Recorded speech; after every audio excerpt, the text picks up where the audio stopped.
तो टोटल मिला के आप मान के चलिए आज के टाइम में हम 7 से 8 लाख रुपया इतना खर्च किए हुए हैं। लेकिन इसके हम रिटर्न एज ए कमर्शियल देखें ना तो हमारा बिजली बिल जो 35,000 आता था वो आज के दिन में हमारा मुश्किल से 5,000 6,000 पर है। तो आप ये कह रहे हैं कि अगर कोई कमर्शियल पर्पस से सिस्टम को लगाना चाहता है तो उनका जो लागत कॉस्ट है वो 2-3 साल में रिफंड आ जाएगा आराम से। और रिमेनिंग जो ईयर्स हैं जैसे सोलर पैनल की वारंटी 25 साल है, तो 3 साल में अगर उनका पैसा बैकअप आ गया तो रिमेनिंग 22 ईयर्स वो फ्री में बिजली चलाएगा। Hello guys, welcome to my YouTube channel.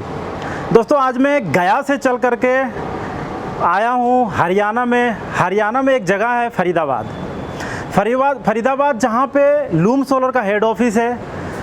दोस्तों मैं ये जानने का कोशिश कर रहा हूँ जो लूम सोलर आज के डेट में देश और विदेशों में जाने का प्रयास कर रही है, इसका जो क्वालिटी है जिसमें बहुत ही ज़्यादा लोग बिलीव करना शुरू कर दिए हैं, इसका जो जनरेशन का जो सिस्टम है पैनल के साथ, जो इनका शार्क पैनल है, बाइफेशियन पैनल है, जो नई टेक्नोलॉजी लूम सोलर लेकर के आ रही है। दोस्तों मैं ये जानना चाहता हूँ कि क्या खुद लूम सोलर इसका उपयोग करती है या नहीं, क्या ये दूसरों का सोल्यूशन बताती है, अपने को इम्प्लीमेंट कर पाती है इसमें या नहीं।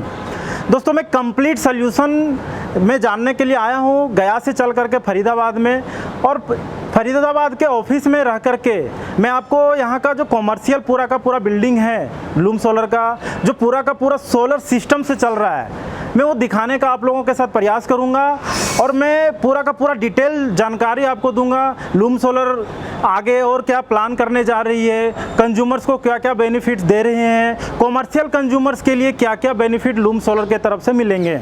दोस्तों मैं आपको बहुत ज़्यादा समय नहीं लेते हुए मैं सीधा सिस्टम की ओर आकर्षित करना चाहूँगा, जो कि सिस्टम लूम सोलर के ऑफिस में लगे हुए हैं और पूरा का पूरा ऑफिस, पूरा कॉमर्शियल ऑफिस जो है पूरा का पूरा सोलर सिस्टम पे बेस्ड है। आइए मैं आपको दिखाता हूँ। दोस्तों अब मैं बात करता हूँ सिस्टम का। तो अभी तक मैं आपको बता रहा था कि सिस्टम से क्या क्या चलाया जा रहा है, अब मैं दिखाना चाहता हूँ कि वो सिस्टम है क्या, लोग अगर लगवाना चाहेंगे तो क्या क्या लगवाएंगे उसके लिए। अब मैं आपको दिखाता हूँ ये जो पूरा कॉमर्शियल इनका जो फ्लोर है वो क्या क्या सिस्टम चल रहे हैं, और दो तो मैंने बता दिया, वो किस के द्वारा चलाया जा रहा है वो भी मैं बताना चाहता हूँ। यहाँ पे लूम सोलर का 2 लिथियम बैटरी लगे हुए हैं 5-5 किलोवाट का, आप जो देख पा रहे होंगे स्टैंड पे, एक ऊपर है एक उसके नीचे है। दोनों बैटरी मिलाकर के ये 10 किलोवाट का सिस्टम हो गया, और ये पूरा का पूरा बिल्डिंग का लोड इन्वर्टर के थ्रू इनका सारा बैटरी भी चार्ज हो जाता है सोलर से, और सारा सिस्टम भी बैकअप के लिए ये सोलर पे लिथियम बैटरी पे डिपेंडेंट है। दूसरा मैं दिखाना चाहूँगा यहाँ पे 5 kVA का एक हाइब्रिड सोलर सिस्टम लगा हुआ है, हाइब्रिड का इन्वर्टर लगा हुआ है, एक DC DB है और एक AC DB है। दोस्तों आप लोग को मैं मेरे जितने भी वीडियो है मैं ये बताने का कोशिश करता हूँ कि आप लोग जितने भी कोई भी सिस्टम अगर कहीं पे लगाते हैं एक प्रोफेशनल इंस्टॉलर से लगाने का कोशिश कीजिएगा, क्योंकि कई बार ऐसे होते हैं कि आपने महंगा प्रोडक्ट खरीद लिया, 1.5 लाख रुपए की बैटरी आती है, इन्वर्टर आता है, तो ये सारी चीज़ें बहुत ध्यान रखने वाली बातें होती है कि DC DB और AC DB ये दोनों चीज़ें आप लोग प्रॉपर इंस्टॉल जरूर करवाइएगा, और ये जो भी बंदा आपके यहाँ लगाने के लिए जाता है इस बात का ये इंश्योरिटी दे। आप कहीं से भी प्रोडक्ट परचेज कर रहे हैं लूम सोलर का तो ये सारा सिस्टम आपको लगा करके दे रहा होगा, क्योंकि अगर DC DB या AC DB नहीं है तो इसमें क्या है, आपका प्रोटेक्शन का जो चैलेंजिंग है वो बढ़ जाता है, क्योंकि ये DC करंट है, और DC करंट एक बार जो ख़राब होता है या शॉर्ट सर्किट होता है तो वो पूरे सिस्टम को जलाता है। हम लोग लाइन जो घर पे यूज करते हैं वो AC करंट है, AC करंट में जब बहुत ज़्यादा होगा फ्यूज उड़ जाएगा या वायरिंग शॉर्ट सर्किट होगी, but DC current complete system को जला देता है। इसीलिए इस बात को पूरा ध्यान यहाँ पे रखा गया है कि प्रॉपर इंस्टॉलेशन किया गया है। DC DB लगा है, AC DB लगा है, ऊपर में एक और आप देख रहे होंगे वो चेंजर है, वो चेंजर भी अगर आप लोग चाहें तो लगा सकते हैं। उसका क्या फ़ायदा है मैं आपको बताता हूँ। अगर ये सिस्टम किसी कारणवश बंद हो जाता है या किसी में मेंटेनेंस का कुछ प्रॉब्लम हो गया या बैटरी से कुछ प्रॉब्लम हो गया तो आप वो चेंजर के थ्रू डायरेक्ट ग्रिड से सारा सिस्टम को चला सकते हैं। कोई भी सिस्टम आपका बंद नहीं होगा। हो सकता है 1-2 दिन का मेंटेनेंस इशू है तो वो बंद हो सकता है सोलर के थ्रू, बट ये ग्रिड के थ्रू आप चलाने के लिए वो चेंजर लगा करके आप चला सकते हैं। थैंक यू दोस्तों, जैसा कि मैंने आपको बताया कि आज हमें कंप्लीट कॉमर्शियल सिस्टम को जानने के लिए आया हूँ, और ये पूरा का पूरा बिल्डिंग जो है कॉमर्शियल जो है सोलर से चल रहा है। आज के डेट में कॉमर्शियल जो लोगों को चैलेंजिंग है, चाहे किसी भी शहर की मैं बात करूं, अगर मैं गया की बात करूं, वहाँ पे सबसे ज़्यादा चैलेंजिंग ये है कि लाइट का कटिंग का कोई मतलब नहीं है, कभी भी आता है कभी भी चला जाता है। वहाँ पे कंज्यूमर को कोई इन्फॉर्मेशन नहीं मिलता है डिस्कॉम के तरफ से कि आपका आज दिन में कितने घंटे लाइट रहेंगे नहीं रहेंगे। तो कॉमर्शियल वाले जो सबसे ज़्यादा चैलेंजिंग है, कॉमर्शियल में आज के डेट में ज़्यादा से ज़्यादा लोग क्या यूज़ करते हैं, या तो ऑफिस चलाते होंगे, ऑफिस में लैपटॉप चलाते होंगे, प्रिंटर होगा, इंटरनेट कनेक्शन होगा, AC सिस्टम लगा हुआ होगा, TV लगा हुआ होगा, कॉन्फ्रेंस हॉल के लिए पूरा सेटअप लगा करके रखा हुआ होगा लोगों ने। तो कॉमर्शियल का पूरा सेटअप हम सोल्यूशन आपको सोलर के थ्रू दिखाने का पूरा प्रयास करेंगे। और यहाँ पे आप जितने भी सिस्टम देख रहे हैं, एक AC, 2 AC, एक 3 AC, टोटल यहाँ पे इस पूरे फ्लोर में 3 AC लगा हुआ है, जिसमें 2 AC ग्रिड के साथ कनेक्टेड है, एक AC डायरेक्ट लिथियम बैटरी के थ्रू सोलर के थ्रू चलाए जा रहे हैं। और बाकी जितने भी सिस्टम आपको दिखाई दे रहे हैं, हर एक टेबल पे अगर एवरेज 5 सिस्टम की बात करूं तो यहाँ पे 5 टेबल है, करीबन 25 से 30 लैपटॉप डायरेक्टली आपको सोलर से चलाया जा रहा है, जिसमें किसी तरह का कोई प्रॉब्लम फेस नहीं हो रहा है। और मैं अगर आपको ध्यान केंद्रित करूं, इस पूरे फ्लोर में करीब 20 ऐसे VLDC फैन लगे हुए हैं जो कि डायरेक्टली सोलर से चल रहे हैं। 24 आवर अगर आपको चलाना है तो उसका भी सोल्यूशन आपको सोलर और लिथियम बैटरी के थ्रू मिलेगा। जो कस्टमर में सबसे बड़ा चैलेंजिंग आता है कि अभी जो कॉमर्शियल कस्टमर हैं, या तो वो जनरेटर पे शिफ्ट होते हैं अगर लाइट चलने जाने के बाद, और जनरेटर एक परमानेंट सोल्यूशन नहीं है किसी भी कॉमर्शियल ओनर के लिए, क्योंकि जो दिन प्रतिदिन ग्रो होते जा रहा है डीजल का जो प्राइसिंग है, आज के डेट में वो वापस 100 रुपये से घट करके 90-95 में आ गया है, लेकिन ये 100-200 में कब बदल जाएगा इसका कोई टाइमिंग नहीं है। ये आपका इंटरनेशनल मुद्दा है जिस पे लोगों का अपना कंट्रोल नहीं है गवर्नमेंट का, और ये लाखों का हर महीना किसी कस्टमर का लाख रुपए 2 लाख रुपए तक डीजल कॉस्टिंग आ जाता है, ये सारा चीज़ चलाने के लिए। तो वो कॉस्ट इफेक्टिव कैसे होगा, कॉस्ट को कैसे हम बचा पाएंगे, इसके लिए भी मैं आपको जानकारी दूंगा। बट मैं अभी आपको ये दिखा रहा हूँ कि ये पूरा बिल्डिंग पूरा का पूरा 25 से 30 लैपटॉप, ट्यूबलाइट्स, पंखा, TV, ये सारा सिस्टम सोलर सिस्टम से चलाया जा रहा है। तो जैसे कि अभी मैंने आपको बताया कि ये पूरा का पूरा फ्लोर सोलर से चल रहा है। अब मैं यहाँ पे जो भी एम्प्लॉय बैठे हुए हैं उसमें से एक एम्प्लॉय से जानना चाहूँगा कि क्या मैं आपको सही बता पा रहा हूँ या कोई इन्फॉर्मेशन है जो नहीं दे पा रहा हूँ। तो आप अपना परिचय दें, फिर मैं आपसे आगे का सवाल करूँगा। मेरा नाम मनन अरोड़ा है, मैं यहाँ पर एक इंटर्न हूँ। मेरा काम इन्फ्लुएंस मार्केटिंग का है। और सर बिल्कुल सही बता रहे हैं कि ये पूरा ऑफिस, ये चाहे लैपटॉप हो, चाहे कंप्यूटर हो, चाहे TV हो, ये सब कुछ सब A to Z सारी चीज़ें हमारे सोलर पैनल और लिथियम आयन बैटरी के उससे ही चल रही हैं। तो यहाँ पे आप लोग सुबह कितने बजे ऑफिस चालू हो जाता है और कितने बजे तक ऑफिस चलता है? 9:30 to 6:30 एम्प्लॉयज़ की टाइमिंग है। ये पूरे इतनी देर तक सारा लोड सोलर पैनल और लिथियम आयन बैटरी के उससे ही चलता है। तो टोटल नंबर ऑफ यहाँ पे लैपटॉप्स और सिस्टम कितने होंगे? अराउंड 70 to 80 लैपटॉप्स होंगे। ओके, तो दोस्तों मैं आपको जो इन्फॉर्मेशन दे रहा था कि 25-30 लैपटॉप्स मुझे जो दिखाई दे रहे थे, बट इनका ये कहना है कि जब ज़रूरत पड़ता है तो 70-80 लैपटॉप्स में भी वो कन्वर्ट हो जाता है, जो किसी तरीके का कोई प्रॉब्लम नहीं होता है, सिस्टम ऑनगोइंग चलता रहता है। आप हमें ये बताइए कि ये सिस्टम कितना दिन से आप लोग यूज कर पा रहे हैं? सर मेरे को यहाँ पर 3 मंथ्स हो गए और अभी तक कोई ऐसी प्रॉब्लम फेस हुई नहीं है, चाहे लाइट की हो, चाहे कट की हो। जब कट आता है तो ऑटोमेटिकली लिथियम आयन बैटरी इतनी कैपेबल है कि वो आगे देख लेती है कट। तो हमारे कंज्यूमर्स को आप ये बताएं, आप 3 मंथ से यहाँ पे जॉब कर रहे हैं इसलिए 3 मंथ्स आप देख पा रहे हैं। हाँ जी। दोस्तों मैं आपको बता दूं, ये जो है जो इंटर्न यहाँ पे जॉब कर रहे हैं, नया जॉब है, 3 महीने से ये काम कर रहे हैं यहाँ पे, इसीलिए इनको ये पता है कि 3 महीने से ये सारा सिस्टम देख पा रहे हैं। बट ये सिस्टम और भी पुराना है, जब से लगा हुआ, मैं उनसे भी मिलवाऊंगा आपको, बाकी का और भी जानकारी उनसे दूंगा। तो आप क्या चाहते हैं कि लोगों को ये सिस्टम पे कन्वर्ट होना चाहिए जो कमर्शियल यूज कर रहे हैं आज के डेट में इंडिया में, जो चैलेंजिंग फेस हो रहा है, चाहे वो लाइन कटने के बाद या इलेक्ट्रिसिटी का बिल से परेशानी हो, लाइट शटडाउन होने के बाद जनरेटर चलाना पड़ता है, डीजल का कॉस्टिंग से परेशानी है। आपके समझ में क्या आता है? आज आप एज ए ह्यूमन अगर किसी को सजेस्ट देंगे तो क्या सजेस्ट देंगे? बिल्कुल सर, होना चाहिए, क्योंकि इससे आपके लाइट की कट की प्रॉब्लम सॉल्व होती है, प्लस जो जनरेटर के लिए मेंटेनेंस होती है वो होती है, ऊपर से मेंटेनेंस तो एक अलग चीज़, प्लस आपको एक बंदा रखना पड़ता है जनरेटर के उसके लिए, तो उसकी भी कॉस्ट कटिंग होती है। तो इससे ये एक वन टाइम इन्वेस्टमेंट है आपके, लेकिन रेगुलर बेसिस के खर्चों को काफ़ी हद तक कम कर देती है ये। दोस्तों अब मैं आपको मिलाता हूँ ऐसे शख्स से जो लूम सोलर का काफ़ी चर्चित चेहरा में माना जाता है, और मैं बहुत ज़्यादा आप लोगों के साथ डिस्कशन नहीं करते हुए मैं सीधा इनके पास जाता हूँ और पूरा कंप्लीट सिस्टम के बारे में समझने का कोशिश करता हूँ। तो सर आप अपना पहले परिचय दें, फिर मैं आगे का सवाल आपसे करूँगा। मेरा नाम निशी चंद्रा है और मैं लूम सोलर में मार्केटिंग देखता हूं, और आपका स्वागत है फरीदाबाद लूम सोलर के कॉर्पोरेट ऑफिस में। ओके, बहुत बहुत धन्यवाद।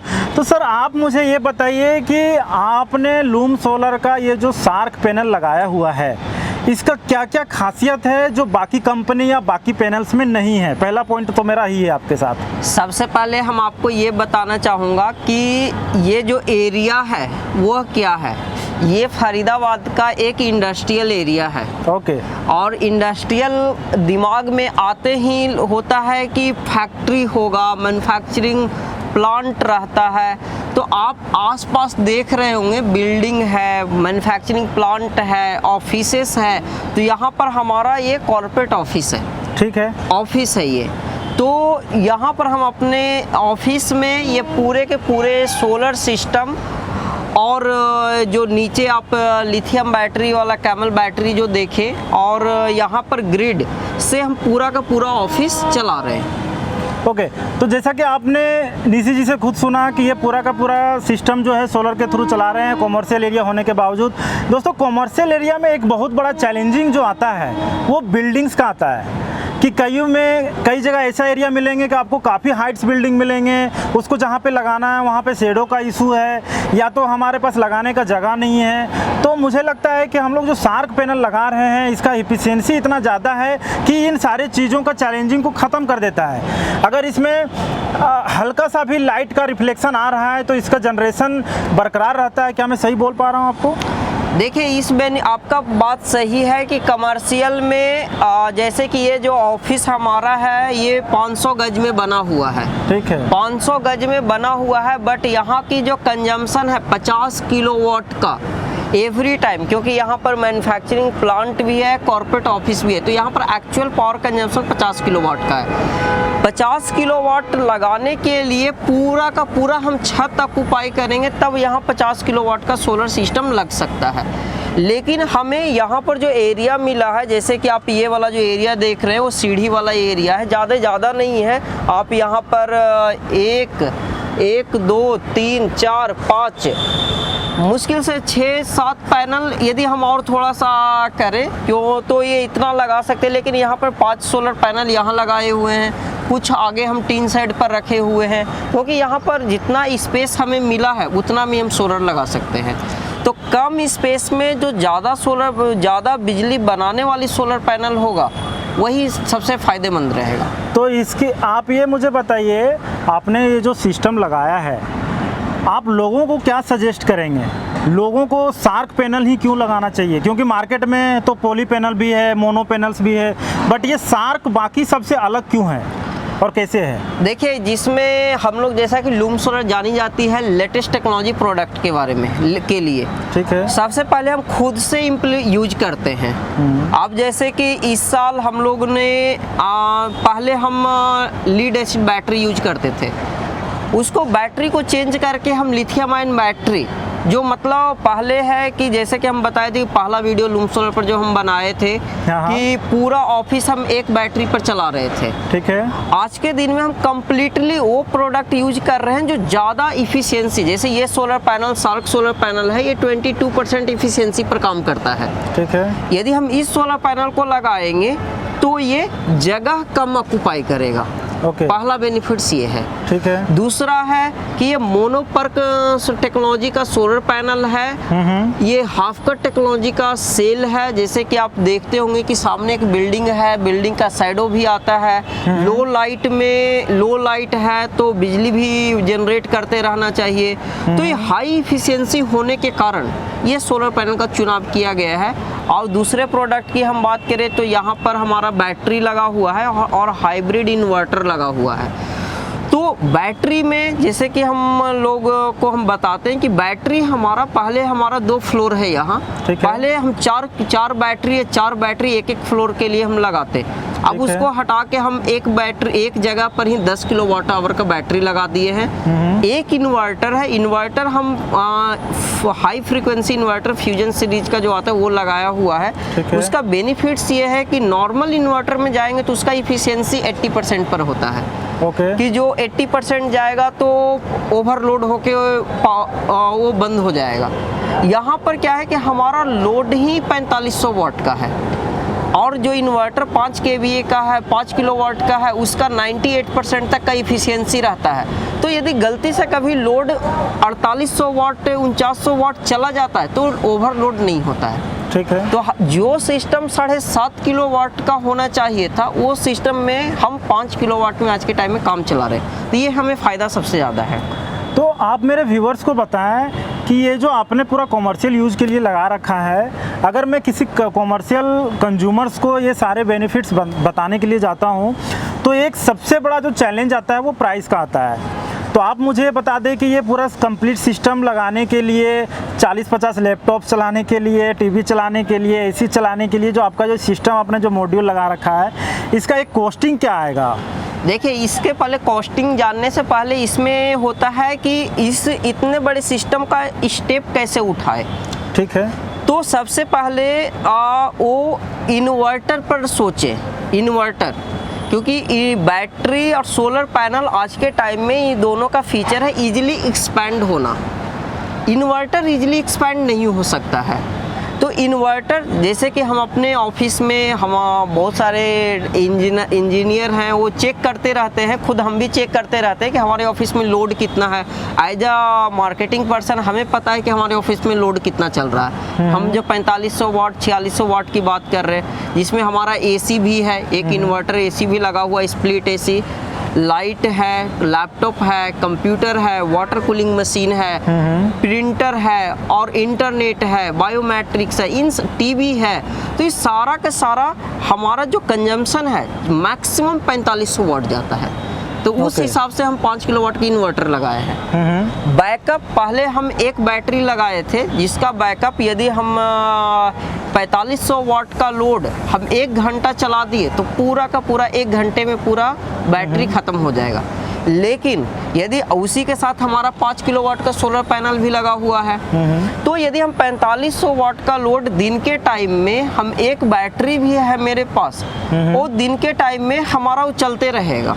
ठीक है। लेकिन इस एरिया में इस बार पावर क्राइसिस हुआ है जिसमें पावर कट बहुत ज़्यादा होता है। ठीक है। जैसे लोग जानते हैं कि मेट्रो सिटी में कभी लाइट जाती नहीं है, लेकिन इस बार तो पावर कट पूरे दिन भी रहता था। अच्छा। और 2 घंटा 3 घंटे का पावर कट तो रहता ही रहता है। अब ये ऑफिस है तो लाइट जाना नहीं चाहिए। हाँ। क्योंकि बहुत सारे एम्प्लॉय काम करते रहते हैं, स्टाफ काम करते रहते हैं, तो लाइट जाना नहीं चाहिए। तो उन सभी को प्रॉब्लम को दूर करने के लिए हम 5 किलोवाट का इन्वर्टर, 10 किलोवाट आवर की बैटरी, उसके साथ 5 किलोवाट का सोलर पैनल लगा के आज के दिन में हमारे एरिया में जितने पर देख रहे हैं ना, सभी के पास एक जनरेटर 15-15 kVA का है। अच्छा। हमारे ऑफिस में नीचे देखे होंगे 50 kVA का है। ठीक है। हम लोगों ने आज तक कभी जनरेटर नहीं चलाए हैं। ठीक है। ये फ़ायदा हमें सबसे ज़्यादा दिखा है। जनरेटर हम नहीं चलाए हैं, बार बार किसी बंदे को डीजल लाने के लिए बार बार भेजना नहीं पड़ रहा है। गर्मी में कौन जाएगा पेट्रोल पंप पर। जी। ये सब फ़ायदा हम इन्वेस्टमेंट हम किए हैं। स्टार्टिंग इन्वेस्टमेंट मान के चलिए लगभग 5 किलोवाट 10 किलोवाट आवर की बैटरी 3 लाख का है। सिर्फ बैटरी 3 लाख का है? बैटरी 3 लाख का है। एक इन्वर्टर की बात करें तो 1 से 1.5 लाख का है। हाँ। तो टोटल मिला के आप मान के चलिए आज के टाइम में हम 7 से 8 लाख रुपया इतना खर्च किए हुए हैं। लेकिन इसके हम रिटर्न एज ए कमर्शियल देखें ना तो हमारा बिजली बिल जो 35,000 आता था वो आज के दिन में हमारा मुश्किल से 5,000 6,000 पर है। अच्छा, तो आप ये कह रहे हैं कि आपका जो पहले जब यह प्लांट आप नहीं लगाए थे उस समय इनका बिजली बिल 35,000 के लगभग आता था जी। जो घट के 5-6 हज़ार पे आ गया है। हाँ, मतलब ये सोचे थे कि यार हम दूसरे के बिजली बिल जीरो कर रहे हैं हाँ। और हमारा ही बिजली बिल 35,000 का आ रहा है। हाँ, तो मतलब ये सोच के कई लोग का वीडियो हम बनाए, कई कंज्यूमर का, तो हुआ कि नहीं, we have to take this decision, और ये मतलब ऑर्गेनाइजेशन के लिए बेनिफिशियल है। 35,000 से 5,000 हमारा वेयर हाउस भी है अपना, वहाँ पर भी बिजली बिल टारगेट हमारा ये रहता है कि बिजली बिल जितना कम हो सके, 100% तो नहीं कर सकते हैं, जितना 50%, 60%, 70%, 80% कम होना चाहिए। उसके लिए आपको जितने सोलर पैनल लगाने की ज़रूरत पड़ता है, जितने बैटरी लगाने की ज़रूरत पड़ती है, आप वो प्लान करो। और मेरी कोशिश ये, यहाँ पर हमारी कोशिश ये रहती है कि यदि 5 किलोवाट का सोलर पैनल है तो जो पैनल की इफिशियंसी है, ठीक है। 90%, 95%, 80% वो जनरेट क्यों नहीं कर रहा है। हमारी टीम को टारगेट रहता है, उनको चेक करना है कि क्यों नहीं कर रहा है जनरेट, कहीं फॉल्ट तो नहीं ना आया हुआ जिसके कारण जनरेट नहीं कर रहा है। तो उनको मॉनिटरिंग के लिए दिया हुआ रहता है। तो ये ऐसे करके हम पूरे यूटिलाइजेशन, हम इतना ROI इसका तो ज़्यादा, देखिए बेनिफिट्स हमें मिल रहा है तो ज़्यादा ROI भी हम कैलकुलेट नहीं किए, लेकिन मिला जुला के 2-3 साल में पूरा का पूरा मेरा रिटर्न मिल जाता है। तो आप ये कह रहे हैं कि अगर कोई कमर्शियल पर्पस से सिस्टम को लगाना चाहता है तो उनका जो लागत कॉस्ट है वो 2-3 साल में रिफंड आ जाएगा आराम से। और रिमेनिंग जो ईयर्स हैं, जैसे सोलर पैनल की वारंटी 25 साल है, हाँ। तो 3 साल में अगर उनका पैसा बैकअप आ गया तो रिमेनिंग 22 ईयर्स वो फ्री में बिजली चलाएगा आराम से। अब मैं आपसे एक अगला सवाल पूछना चाहता हूँ, आप जो नीचे बैटरी मुझे दिखाए वो बैटरी लिथियम बैटरी है, तो लीड एसिड बैटरी को आपने क्यों चेंज किया? लोगों को लिथियम बैटरी क्यों लगाना चाहिए? लिथियम बैटरी का क्या क्या एडवांटेज है? देखिए, सबसे बड़ा जो मेरे साथ हुआ था, मेरे पास 4 बैटरी, ऐसे मेरा सेटअप ऐसे था पहले, अभी तो है नहीं तो हम दिखा नहीं सकते हैं। हाँ। उसमें क्या था, मेरा दो बैटरी पीछे एरिया में और 2 बैटरी आगे, मतलब ऑफिस को 2 पार्टीशन में बांटा हुआ था, लेफ्ट और राइट। ठीक है। कि यदि एक साइड का इमरजेंसी में बैटरी खत्म हो गया या कुछ हो गया तो चलो एक साइड पावर रहेगी। फिर हमारा 2 फ्लोर हुआ, 2 फ्लोर में प्लान हुआ कि अब ऊपर भी 2 बैटरी, पीछे 2 बैटरी आगे रखना पड़ेगा, लेकिन ग्राउंड फ्लोर पर स्पेस था, फर्स्ट फ्लोर पर स्पेस वैसा नहीं था, जैसे कि आप नीचे से आ रहे थे तो देखे होंगे। अब हुआ कि क्या ऐसा पॉसिबल है कि पूरे दोनों फ्लोर एक ही जगह से ऑपरेट किया जा सके? अच्छा। तो अपने इंजीनियर को बोला गया कि आप ऐसा कर सकते हैं, तो बोले हाँ हो सकता है। तो दिमाग लगा के दोनों फ्लोर का लोड एक जगह पर किए। ठीक है। और उसके बाद फिर लोड कैलकुलेट हुआ कि लोड कितना है दोनों फ्लोर का, मैक्सिमम लोड चलाइए आप। तो मैक्सिमम लोड चलाया गया, तो जो आपको हम बता रहे हैं कि 5 kilowatt maximum 5 kilowatt 5 kilowatt maximum तब चल रहा था जब पूरे ऑफिस में AC, ये सब लाइट, ये सब के सब चला रहे। लेकिन आप ऑफिस में आप देखेंगे तो हर समय 100% इफिशियंसी पर मैन पावर रहते नहीं है। वो कभी किसी का कहीं दिवाली का छुट्टी है, कभी किन्हीं का बर्थडे है, किन्हीं का कुछ छुट्टी है, तो कहीं ना कहीं बहुत रेयर केस में आज तक ओवरलोड हुआ नहीं है। ठीक है। तो ऐसे करके हम पूरा का पूरा पहले एक सिस्टम बनाए। दूसरा था कि जो बैटरी की चार्जिंग का जो रहता था, पावर कट होती है, पावर कट हो गया तो फिर क्या करते थे कि बिजली लीड एसिड में 10 घंटे में बैटरी चार्ज होता है। अब बिजली आती ही है 2 घंटे, तो 10 घंटे हमें बिजली मिलेगा कहाँ से? ठीक है। सोलर पैनल भी लगाएंगे तो उसको 10 घंटे बैटरी की चार्ज करने के लिए चाहिए। तो फास्ट चार्जिंग आज के टाइम में कि जी बैटरी खत्म भी हो गया तो मोबाइल, जैसे एक बार हम मोबाइल चार्जिंग में लगाए, मोबाइल फटाफट 10-15 मिनट में, तो ये battery 90 minute maximum 4 hours 50% charge होने में लगभग आप मान के चलिए 90 मिनट्स, ये सब में ये पूरा का पूरा चार्ज हो जाता है। ओके। तो दोस्तों मैं आपको वही समझाने का कोशिश कर रहा हूँ, निशी जी भी वही बता रहे हैं कि हम लोग जो पहले जो बैटरी यूज कर रहे थे, लीड एसिड बैटरी और लिथियम बैटरी में जो बेसिक सबसे बड़ा डिफरेंस ये है कि लिथियम बैटरी को हम लोग क्विकली चार्ज कर सकते हैं, विद इन 90 मिनट्स आपका बैटरी फुल चार्ज हो जाएगा, जो कि लीड एसिड बैटरी में आपको ये सुविधा नहीं मिलने जा रहा है। उसके वजह से थोड़ा सा इसमें कॉस्टिंग ज़्यादा है। स्पेस का भी अगर इशू आएगा, अगर 10 किलोवाट का बैटरी लगाना है तो 20 बैटरी लगेंगे, तो 20 बैटरी के लिए अगर पानी वाला बैटरी है तो 20 बैटरी के लिए स्पेस चाहिए, एक रूम इतना बड़ा एरिया चाहिए। मतलब इतना बड़ा एरिया चाहिए। यदि 10 किलोवाट का हम अभी लगाते ना इतना बड़ा एरिया, और नोबडी कैन रीच देयर।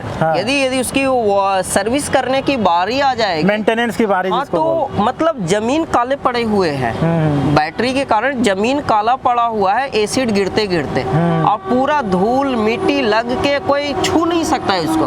गलती से हमें एक बार चेंज करने की जरूरत पड़ गई, उसका टर्मिनल टूट गया था। अच्छा, हाँ, तो इस टाइप की प्रॉब्लम बैटरी के साथ आते रहता है। ओके, तो ये लिथियम में ये सारा प्रॉब्लम का समाधान निकाल दिए आप लोगों ने। आज के टाइम में ये बोल सकते हैं कॉम्पैक्ट साइज है, जैसे कि आप नीचे आप देखें कि एक बॉक्स के में जस्ट लाइक एक टेबल के साइज में 10 किलोवाट का 10 किलोवाट का है, इन्वर्टर हो गया दीवार पर, तो हमें एरिया का कोई जरूरत ही नहीं है। और वी कैन इजीली एक्सपैंड। अब जैसे मेरा कभी प्लान बनेगा 15 किलोवाट करना है, तो हम उसको एक बढ़ा के 15 किलोवाट बना लेंगे। तो इसी में एक छोटा सा मेरा एक और सवाल निकल के आया है। आपने सोलर प्लांट तो 5 किलोवाट का लगा रखा है, बैटरी आप 10 किलोवाट ले रखे हैं, तो क्या ये 5 किलोवाट सोलर प्लांट से 10 किलोवाट का बैटरी चार्ज हो पा रहा है? देखिए, इसमें जो 5 किलोवाट का सोलर पैनल है, 10 किलोवाट का बैटरी है, क्योंकि हमें बैकअप मैक्सिमम 4 घंटे की चाहिए होता था। ठीक है। यदि बिजली चली गई 5 किलोवाट से, तो सीधा के सीधा हर समय जनरेट तो करेगा नहीं।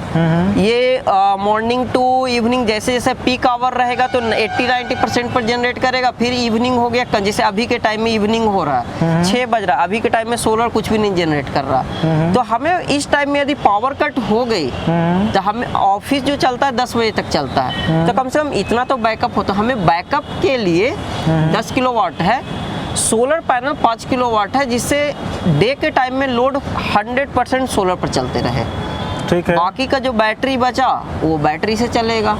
ओके। जो लोड बचा वो बैटरी से चलेगा। और इसमें है कि ग्रिड भी है, यदि ये भी फुलफिल नहीं हुआ तो ऑटोमेटिक ग्रिड पर चला जाएगा। ठीक है। तो यहाँ पर है कि पावर कट में भी किसी टाइप का हमें कोई दिक्कत नहीं है। तो अगर आप ये चाहें कि अगर उसमें से एक और बैटरी लगा दे 5 किलोवाट का, तो प्लांट बढ़ाने की जरूरत नहीं है। प्लांट बढ़ाने की जरूरत नहीं है। अगर प्लांट से फुलफिल नहीं हो पा रहा है तो वो ग्रिड से बैकअप लेकर के उसको चार्ज करेगा, क्योंकि और आपको बैकअप देगा। क्योंकि प्लांट बढ़ाने के लिए उनको स्पेस की जरूरत पड़ जाएगी। ठीक है। अब स्पेस की जरूरत पड़ जाएगी तो स्पेस में उनकी ज़रूरत, उनको ये देखना पड़ेगा हमें ज़रूरत किस चीज़ का है। 10 किलोवाट लगा तो सकते हैं, क्या 10 किलोवाट हमारा कंजम्पशन भी है उतना? नहीं तो हमारा वेस्टेज चला जाएगा। फिर हम क्या करेंगे? यदि 10 किलोवाट यदि हम लगा दिए, 10 किलोवाट या 8 किलोवाट जनरेट करेगा, मेरा बैटरी चार्ज रहेगा, तो बाकी की एनर्जी हम कहाँ भेजेंगे? ओके, तो अब मैं आपसे एक और छोटा सा सवाल पूछता हूँ कि जो कंज्यूमर्स है, जो मेरा व्यूअर्स है, हमारे कई लोग जानने वाले भी है, वो नेट मीटरिंग के बारे में बहुत सारे सवाल करते रहते हैं। तो आपने नेट मीटरिंग क्यों नहीं करवाया है?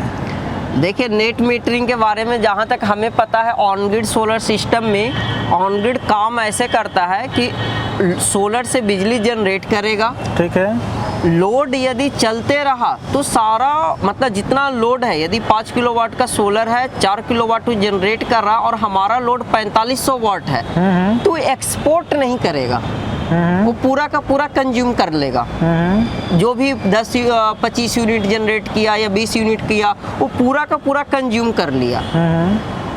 ऑफिस कमर्शियल में क्या होता है कि डे के टाइम में सारा काम होता है। ठीक है। तो हमें इतना सोलर, ये हमारा जो कंजम्पशन है इतना है कि हम उससे ज़्यादा प्रोडक्शन कर ही नहीं रहे, तो हमें नेट मीटर ऐसा लगाने की ज़रूरत पड़ा ही नहीं है।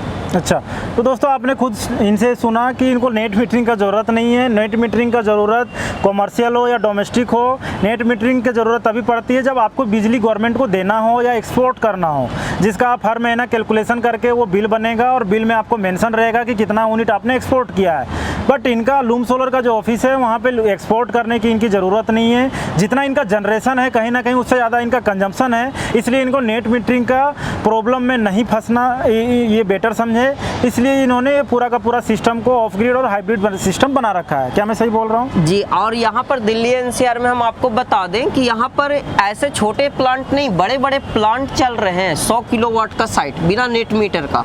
अच्छा, 100 किलोवाट, क्योंकि उनको पता है कि जैसे आप आगे देखेंगे तो एक फैक्ट्री है, इनका डे के टाइम में ही कम से कम 20 एसी है। अच्छा, तो ये सोलर उतना ही लगाएंगे जिससे 20 एसी डायरेक्टली चलते रहे। 50 किलोवाट 100 किलोवाट जो भी लगे, उनका कंजम्पशन ही डे के टाइम में। यदि हाँ, अब है कि संडे के टाइम में यदि जनरेशन कम हुआ, यदि कंजम्पशन कम है, जनरेशन ज़्यादा हुआ तो क्या करेंगे? तो वहाँ पर जीरो एक्सपोर्ट डिवाइस लगा के कि जीरो कुछ हो गया तो चलो बिजली बिल ना बढ़े, घाटे नहीं लेकिन बढ़ना भी नहीं चाहिए। तो अच्छा। जीरो एक्सपोर्ट डिवाइस लगा के पूरा का पूरा बड़े बड़े प्लांट, क्योंकि हर जगह पर कमर्शियल में नेट मीटर अप्रूवल मिलती नहीं है। अच्छा, तो दोस्तों आपने इनसे सुना कि नेट मीटरिंग का एक कहीं ना कहीं चैलेंजिंग है और वो गवर्नमेंट के साथ टाई-अप कराने में महीनों का दिन समय लग जाता है, कई जगह पे होता नहीं है। उसके पीछे गवर्नमेंट वाले ये रीज़न देते हैं कि 80% का लोड अगर ट्रांसफार्मर में है तो अगर उससे ज़्यादा का लोड हम नहीं दे सकते हैं, जिस कारण वो कई बार अप्रूवल नहीं देते हैं। कई जगह अप्रूवल मिल जाती है 2-3 महीना 4 महीना करते हुए। बट अगर आप कॉमर्शियल बिल्डिंग को 24 आवर या ऑफिस आवर में बिजली का आपको पूरा का पूरा सोल्यूशन निकालना है तो आपको ये बैटरी वाले सिस्टम पे जाना होगा, तब जाकर के आपका बिजली का बिल भी बचेगा और आपका कोई भी एम्प्लॉय बैठा हुआ नहीं रहेगा और आपका कोई भी जो सिस्टम है वो बंद नहीं रहेगा। मैं सही बोल रहा हूँ? जी जी। और आप कुछ सुझाव देना चाहते हैं हमारे व्यूअर के लिए? मैं गया से चल के आया हूँ, मैं लूम सोलर का डिस्ट्रीब्यूटर हूँ, मैं गया में कैसा परफॉर्म कर रहा हूँ, अगर आप अपने तरफ से कुछ इनपुट रखें हमारे व्यूअर के लिए। देखिए, बिहार, हम भी बिहार से ही बिलोंग करते हैं और गया मेरे घर से पास में है, तो वहाँ के बहुत बढ़िया से हमें पता है कि सोलर की ज़रूरत आज के टाइम में हर जगह पर है। ठीक है, सिर्फ है कि आज के टाइम में जो लोग कई जगह पर फंसे हुए हैं, जैसे कि सोलर की बात आती है तो pricing, subsidy, net metering, loan, बहुत सारे ये सब में फंस जाते हैं। तो उनको अभी प्लानिंग करने की ज़रूरत है, एक सही बंदे तक पहुंचने की ज़रूरत है। जैसे कि loomsolar.com है, loomsolar के .com से आपकी इन्फॉर्मेशन निकाल सकते हैं, आपसे पर्सनली मिल सकते हैं। और जहाँ तक हम आपको जानते हैं कि आप आज के टाइम में बढ़िया काम कर रहे हैं। जैसे कि हम आपका वीडियो हम एक देखे थे, जो कंज्यूमर थे उनका भी वीडियो हम देखे हैं, तो बढ़िया काम कर रहे हैं। आपसे वो मिले, लगवाना ना लगवाना बात की चीज़ है। एक बार प्रॉपर जानकारी तो प्राप्त कर लें कि होता क्या, लूम सोलर में ही ऐसी क्या खास बात है और इनके प्रोडक्ट क्या है, क्योंकि हर जगह पर आपको प्रोडक्ट देखने को नहीं मिलेगा। लगेगा सारे सोलर पैनल एक जैसे हैं, बट एक बार जब तक आपके स्टोर पर जाएंगे नहीं, आपसे बात नहीं करेंगे, आपको बुलाएंगे नहीं, तो उनको कैसे पता चलेगा कि 5 लाख का इन्वेस्टमेंट हम सही कर रहे हैं या नहीं कर रहे हैं। अच्छा, तो अब एक और जो हमारे व्यूअर्स का जो क्वेरी रहता है कि आपका जो वारंटी वाला सिस्टम है, सोलर पैनल कितने साल के वारंटी आते हैं, बैटरी कितने साल के वारंटी में आते हैं, इन्वर्टर कितने साल के वारंटी में आते हैं, इसका सर्विस आप लोग ग्राउंड तक कैसे पहुंचा रहे हैं, हम लोगों के माध्यम से या आप डायरेक्टली आप लोग सर्विस देते हैं, इसके पीछे थोड़ा सा एक पॉइंट रखिए आप। देखिए, सोलर एक सर्विसेबल प्रोडक्ट है और इसमें कई जगह पर हम बात किए हैं कि सोलर नियर वाइज से लगवाना ज़्यादा फायदेमंद है। अब वो नियर वाइज का डिफिनेशन ये है, सोलर जैसे कि हम आपको बता दें, सोलर जैसे सोलर पैनल है, ऐसे ये नॉन सर्विसेबल प्रोडक्ट कैटेगरी में आता है। ठीक है, लूम सोलर वही प्रोडक्ट मार्केट में लेके आती है जो लेस सर्विसेबल। जैसे आज सोलर पैनल है, सोलर पैनल जल्दी ऐसा कुछ खराब होगा नहीं, लेकिन लिथियम बैटरी हो गया, इन्वर्टर हो गया, सब IoT बेस्ड है। ठीक है, लेकिन कंज्यूमर के साथ क्या एक चैलेंजेज है कि 5 लाख का सिस्टम है, ये इलेक्ट्रिकल प्रोडक्ट है, यदि सिस्टम कुछ में दिक्कत आ गया तो वो जल्दी ये नहीं बोलेंगे कि हमें क्या पता क्या करना है, वो नहीं करेंगे। जब तक उनके यहाँ पर एक इंजीनियर जाएंगे नहीं, तब तब तक उस सिस्टम की प्रॉब्लम नहीं पता चलेगा। तो है। हमारे पास सर्विस टीम है। सर्विस टीम जो हमारा help.loomsolar.com एक पोर्टल है जहाँ पर टिकट क्रिएट कर सकते हैं। वह टिकट उनको फर्स्ट इन्वेस्टिगेट किया जाता है कि क्या प्रॉब्लम है, आप एक बार उनको बता दें। हमारा प्रॉपर फॉर्मेट बना हुआ है, उस फॉर्मेट में वो पूरा इन्फॉर्मेशन दे देते हैं।